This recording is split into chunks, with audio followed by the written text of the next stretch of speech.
This is the most famous sandwich in the entire world. Introduced first in 1967 by a franchisee in Uniontown, Pennsylvania, it was first called the Aristocrat. But then it was changed to the Blue Ribbon Burger. But of course, it's known to all of us as the Big Mac, a name given to it to compete with another famous burger place of the time. 550 million of these are sold every year in the US. That's 20 billion in the last 20 years. That's a famous sandwich.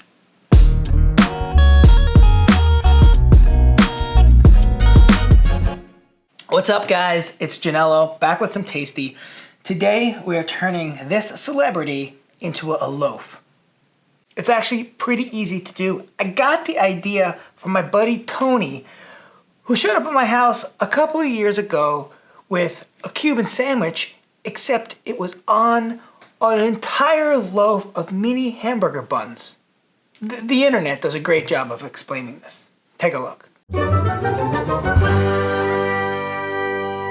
So I got to thinking, could we do that with other stuff? And what better sandwich to do that with than the Big Mac? Let's jump into the kitchen and I'll show you how to do it.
So there you have it, the Big Mac loaf.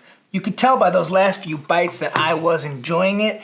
I mean, it tasted just like a Big Mac. Honestly, it did not look like the Big Mac loaf that I envisioned, but you know what? The taste killed it. And so next time you are gonna have a little bit of a party, have a couple people over, think about doing a Big Mac loaf. I guarantee you it will be a crowd pleaser. That's it for us today. Hit the subscribe button if you like this kind of stuff, and we will see you next time. Later, Forkers.